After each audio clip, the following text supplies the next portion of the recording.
What's up, guys? We are live for AMA Thursday. Let me know what questions you guys have for me. For the next 30 minutes, I'll be here answering any questions you have, whether about general entrepreneurship or Amazon FBA or Amazon or anything else. Just let me know. I'm here to help you guys. So drop your questions in the chat box. While we wait for those to pile in, I want to tell you about something real quick. Two things, actually. One is that Jungle Scout is starting a new podcast. It's a Shark Tank style podcast where we're bringing on contestants to pitch their business or product idea to myself and one other judge.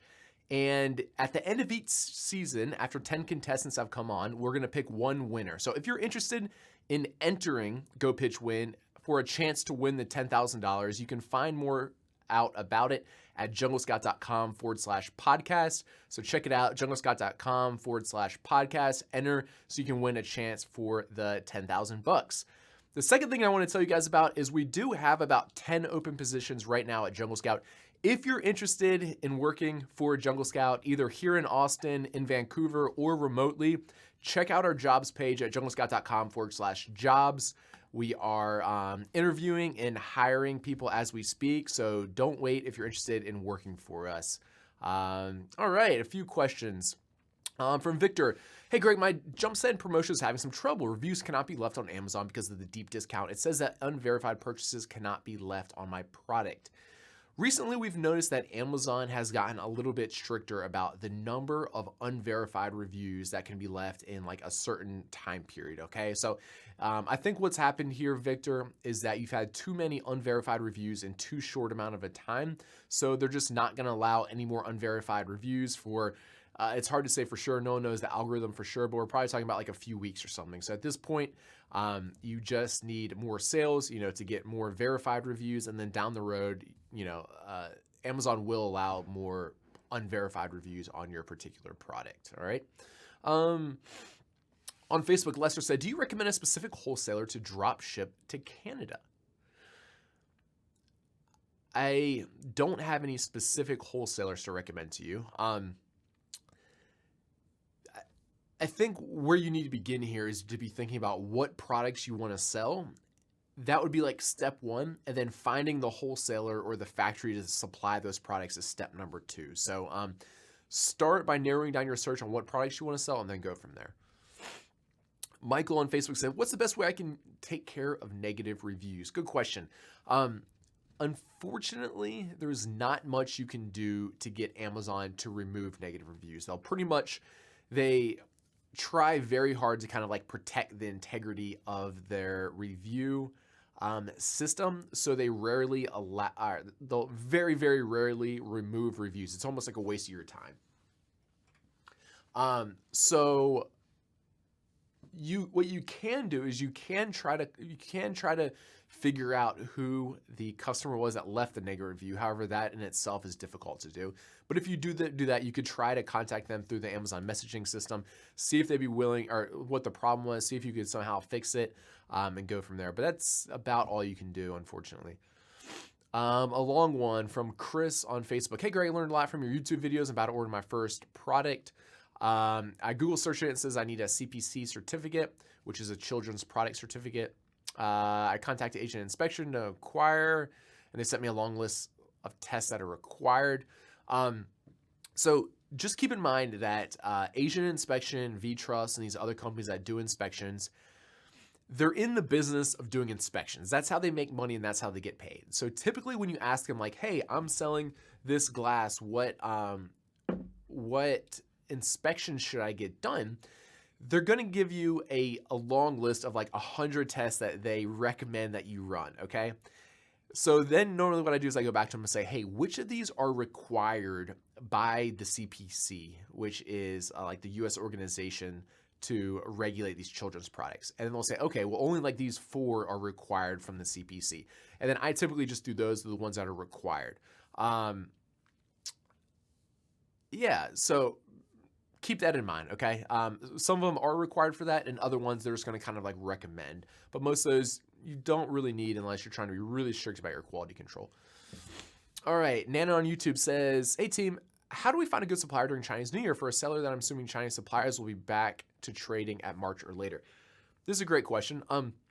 So starting in like a week, all of the Chinese factories are going to be shut down for the Chinese New Year. Pretty much last the whole month of February. That being said, most of the sales reps only take like a week or 2 weeks off. So even though the factory and the production lines and all the factory workers are on vacation for like nearly a month, I've found that the sales reps are still usually pretty easily to get a hold of.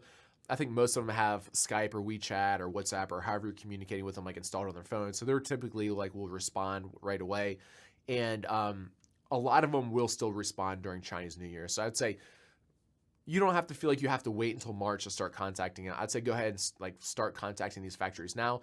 Just know it might be a little bit slower than normal, but usually you can still get a response. All right. On Facebook, Apollo says, hey, Greg, how are you? I'm starting Amazon FBA, currently in the process of product selection. And although I understand like the basics, I'm truly struggling to find a good product. Could you expand on this a little? Sure. What I would recommend to you, to Apollo, is to go to the Jungle Scout site, go to the free resources section, click on the $1 Million Case Study, and watch the first 2 episodes of the $1 Million Case Study. In those like 2 1-hour episodes, so it's like 2 hours worth of learning, you'll find the exact methods that I use to choose products, okay? And I've broken this down in such a way that it's very systematic and repeatable. So that's what I recommend. Going through that, and then I think it will probably clear up some confusion or give you some ideas that you didn't have before. All right, on YouTube. Hey, Greg, I set up PPC for my new listed private label product. The status of my ad says not in buy box and says that because of the list, my listing won't get impressions. Could you please elaborate? Yes. So what that means is when you're not in the buy box. So just for anyone who's not familiar, the buy box is when I go to an Amazon listing, on the right-hand side of the page, there's typically a little box that says like add to cart right under it. We call that the buy box. So whatever seller controls the buy box, when you click add to cart, they're the seller that gets that sale. Now, when you're a brand new seller, you've never sold anything before, Amazon, for whatever reason, it seems like is kind of like hesitant to give you the buy box, okay? It almost to me seems like a bug in their system, but for whatever reason, this does happen to some people. What I would recommend for you is to sell some of your products using coupons. So you can use like JumpSend. Of course, that's our product, so it's my favorite, but there's others out there too. If you get sales through using these coupons, then all of a sudden your seller account does have some sales history. You have made a few sales, and therefore Amazon will start giving you the buy box. All right, on Facebook, Dan Lindbergh says, would you recommend setting up a legal business before starting out if I'm serious about a long-term sustainable success? And would you recommend registering my brand before I start out too? This is a good question. Of course, I'm not a legal expert, but I stayed at a Holiday Inn Express last night.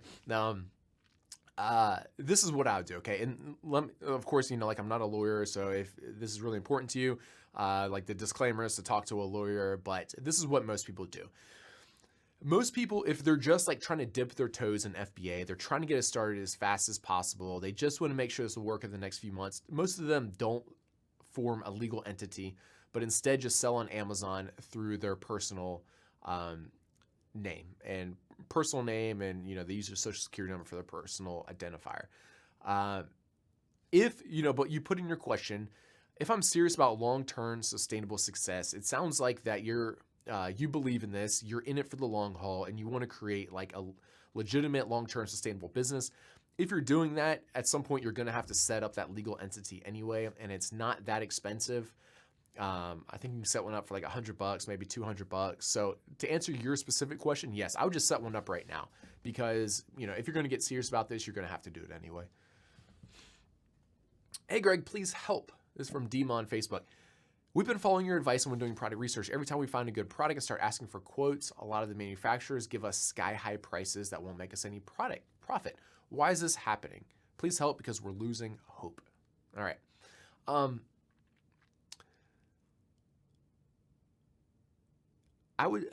First of all, I'd say, how many manufacturers are you asking for a price quote? Because typically, if I ask like 10 manufacturers for a price quote, what I typically find is that like there's like 2 or 3 that are like crazy high, most of them in the middle, and there's like one or two that are like definitely the most competitive prices, but like sometimes these might be a little bit sketchier or whatever else. So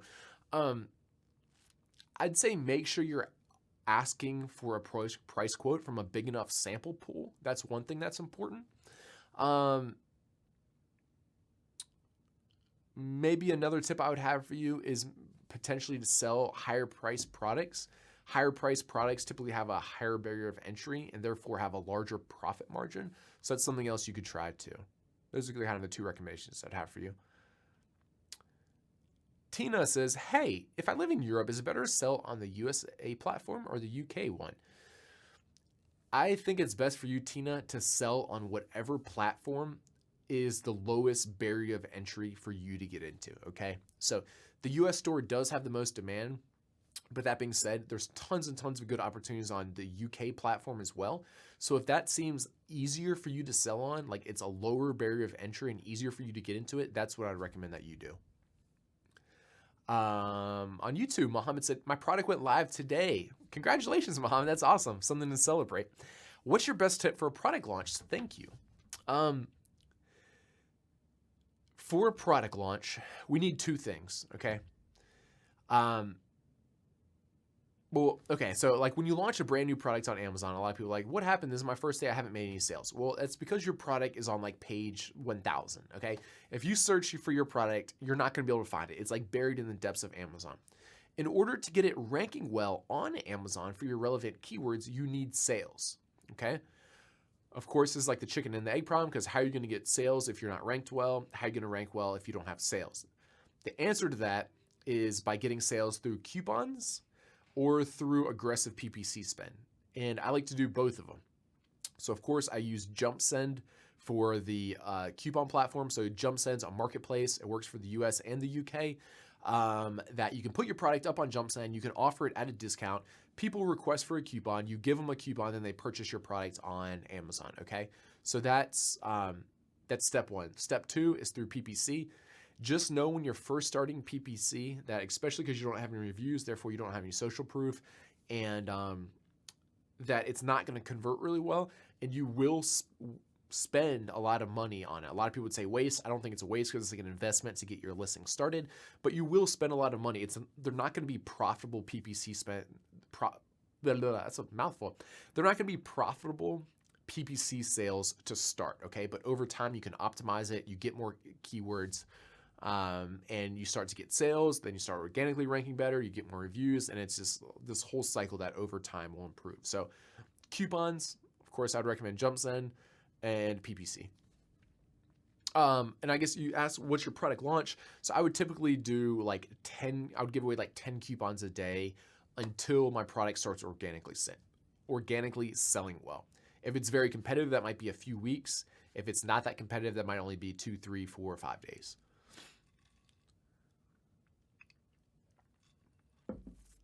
All right. On YouTube, MK said, what's your favorite business model? I honestly wholeheartedly believe that selling private label products on Amazon is the best opportunity for entrepreneurs today, okay? So that's my favorite business model. Private label products exclusively using the Amazon sales channel, purchasing the products in China or overseas, putting your private label brand on them. I believe that is the best opportunity for entrepreneurs today. It's my favorite business model. Eddie on YouTube said, would you do a pre-ship inspection on reorders from the same factory? Good question. A lot of this is going to depend on your risk tolerance, your relationship with the factory, and I guess how complicated the product is, or like what are the chances for product issues, okay? So a lot of people would tell you like, yes, you should get an inspection done every time. This is going to keep your factory honest. It's going to make sure they always have good QC standards, that type of thing. The entrepreneur in me, though, says more like, well, I want to try to save money where I can. So, like my bamboo marshmallow sticks, I've only gotten like one inspection ever from them because it's pretty simple product. It's pretty hard to screw up. I have a good relationship with the factory at this point. I've had like 7 or 8 reorders. They've never had an issue without inspection. So it's like, I don't get those inspected. If it's a product that's more likely to break, then, or this is only like your second order or whatever else, then maybe you should do an inspection. I guess it also depends a little bit on like what's the value of the goods. If this is a $20,000 order, then a $200 inspection is pretty cheap. If this is a $1,000 order and you're talking about a $200 inspection, it's like, well, that increases the price by 20%. Maybe I would be willing to take on that risk. David on YouTube says, use Facebook to promote your products and Facebook ads. No, I don't, and no, I don't. I've tried both before, and at the end of the day, I believe it's a waste of my time.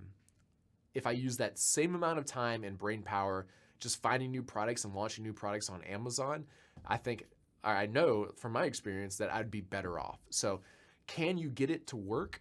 Yes, I think you can. It's probably going to cost you a lot of money in testing to find audiences that work and figure out your sales funnel. Okay. But that takes time and money. So yes, it does work, but it does take time and money that I think is better invested in just launching more products on Amazon. Nicola says, hey Greg, what's the market reach of JumpSend in the UK? And do you think that it's enough for a launch? I think we do have over 10,000 customers in the UK on JumpSend now. So yes, I think that's enough for a launch. With JumpSend, either in the US or the UK, something to keep in mind is these are bargain hunters, okay? They want deep discounts. They don't want an iPhone case for 10% off. They're not going to redeem that. These are people that are just looking for bargains. They don't need your product. It's just going to be such a good deal that they can't resist it, okay? So you do have to offer deep discounts. But yes, I think there's enough of a market reach there to do a launch. Hey Greg, can you or your team add a tutorial on how to add variations to your product listing in Seller Central? Thanks, Emma. That's a great request, and sure. Amelia, our community manager who is helping manage this right now, could you write that down and give it to Lenny, please? On YouTube, hello, Greg. What's your acceptable net margin percentage? So not ROI, but clear net margin after all costs. I think if you're hitting 20 or 25% net margin after all costs, everything considered, then I think that's acceptable, and I think that's very achievable, okay? So, yeah, 20, 25%. On Facebook, Josh says, if you have an existing older listings that are not selling, can you do the normal launch steps with coupons and ads? Yes, you can, and this is a great way to like revive old listings that are kind of dying, or that maybe you kind of have neglected or whatever else. So yes, you can do that same launch steps with existing listings. Anthony on YouTube says, is it better to have your product on page 1 by one main keyword or on page 2, 3, or by 4 or 5 keywords? I would probably say page 1 with one keyword if I had to choose the two. I don't know where the statistics came from, but I heard that 80% of sales on Amazon happen on the first page, and I believe that. I would actually probably believe it's more. So I'd rather be on the main page 1 for the main keyword. But in reality, how it actually ends up working out is that you're on like page 1 for a whole bunch of keywords that you don't even know about because they're very long tail, right? Like some people to find my hooded baby towels are searching for soft bamboo fabric for 2-year-old in pink. And like I'm probably like the #1 spot on page 1 for that. But if you just search like hooded baby towels, I don't even think I'm on the first page anymore. I think I'm on like page 2. But it still sells, that product still sells like 10 or 15 units a day if you combine all the colors. And like we still get a whole bunch of sales, even though like I'm not like #1 for any of like what I think of as my #1 keywords. What if your stock just doesn't sell even after weeks of promoting using JumpSend and campaigns? Even during Christmas, there was only 2 units sold. Should I stop selling it and switch to another product? Good question. The first thing I'd be asking myself is like, is there legitimate demand for this product? Like, are there similar products that sell very well on Amazon? That would be my first question, okay? If there is good demand for this product and some of your competitors are doing really well, then you need to figure out, why are they purchasing your competitors' products instead of yours? Do your competitors have much better pictures, a much better listing, a better price? You know, like think about, like, if you were a customer, would they want to purchase your product instead of the competitors that are doing well? And then you can kind of, I think, like reverse engineer it from there. So if there is demand, then you need to figure out, so if there's not demand in general, then yes, I would stop selling it and switch to another product. If there is good demand, but they're just purchasing your competitors' products instead of yours, then you need to be thinking about, okay, like, what do I need to do to make my product and listing as good as my competitors? Methuselah said, if I find an awesome, profitable product, is it worth pulling out a loan to order it? This is a question that I can't answer for you. It's going to be up to you and your personal risk tolerance. Personally, myself, I wouldn't pull out a loan to purchase my first product. But if I had launched 2 or 3 products on Amazon and they were all doing well and I felt like I understood how the process worked, that's when I would personally feel comfortable purchasing inventory with someone else's money. But that's up for everyone to decide on their own and kind of like their own risk tolerance. Is Amazon too saturated? No. Amazon is so big that it's so hard for us to kind of grasp or to think about like how big the platform is and like how many customers are on there. Okay. So there are lots and lots of opportunities on Amazon. I'm still launching new products all the time. There are more sellers on Amazon than there were a few years ago, and there's like 4,000 new sellers joining every single day. But there's literally hundreds of millions of products on Amazon, and there's tons and tons and tons of obscure, strange niches that you've probably never even thought of or heard of, and a lot of those are what are like the great opportunities. Okay. Yes, like all of the coolest, sexiest products are too saturated. You know, like I would not go sell yoga mats or the garlic press or whatever else, right? Like a whole bunch of the stuff is very saturated. But there are tons of weird, obscure niches that are still very solid.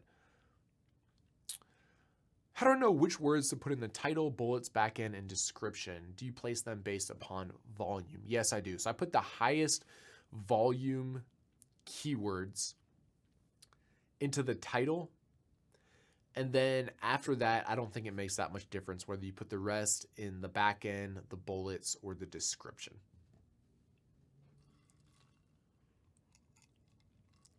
Hey Greg, is it okay to completely delete a listing with bad reviews and then create a fresh listing? Good question. So Amazon will only let you send in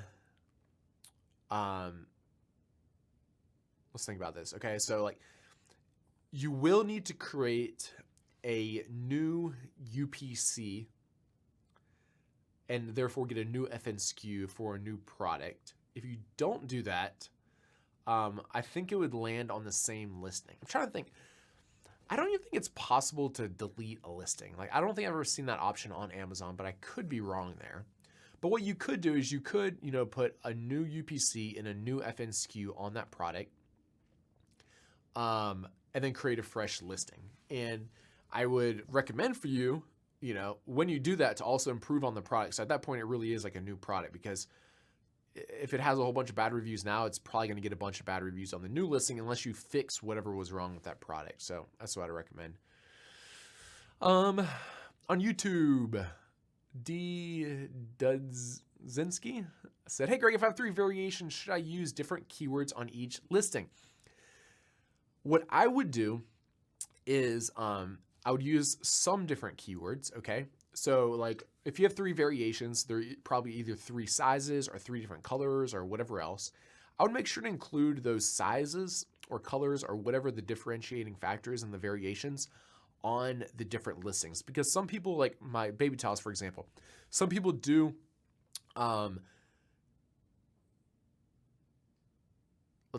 some people do search like pink baby towel, okay? And for that one, I want the pink baby towel to show up, right? So same thing for you. So that's what I do. Other than that, it's probably the keywords probably aren't going to be much different. Andrew said, hey, Greg, what are your thoughts about regarding selling a product that specifically fits with another branded product? The brand in question already makes this product, but they get very bad reviews. I think that's fine. I think like an example of that would be people who make an iPhone cover, right? They're selling a product that's that fits specifically with another product, just like you said. And yeah, there's lots of companies that do this, that build kind of like accessories or whatever else to sell with a branded product. So yeah, I think that's fine. Ronnie said, how much weight should we give the opportunity score on Jungle Scout? The opportunity score on Jungle Scout is kind of like a rough guide or a rough rule of thumb for you. So I'd say it's not the end all be all by any means. What it's meant to do is just be like a rough guide or a little way to help you. Okay, so you give it a little bit of weight, think of it as a way to help you find like what a good opportunity is for you. But like I said, it's not the end all be all. Well, guys, that wraps up the Q&A session for today. Before you leave, I have a few small requests for you. One, if you're enjoying these AMAs, please smash that like or love button on Facebook or YouTube or wherever you're tuning into. I love it if you leave some comments below letting me know what you like about these episodes or what we can do better. We're always trying to improve them, so let me know. If you missed the beginning, I talked about a podcast that we're doing called Go Pitch Win. Find out more at junglescout.com/podcast. This is a Shark Tank style podcast. We'll bring on 10 contestants. They have a chance to win a $10,000 prize that they can then use to grow their business. So check it out, junglescout.com/podcast. And just because we have one more minute, I want to let you know that we have like 10 or 12 jobs that we're hiring for at Jungle Scout. We're looking for engineers, marketers, customer support help, product managers. If you have experience in any of these and you are the best of the best, then I would encourage you guys to apply, junglescout.com/jobs. Thank you guys very much. I've really enjoyed the past 30 minutes. I will see you back next week at the same place and same time. And I hope everyone has a great rest of the day. See you later.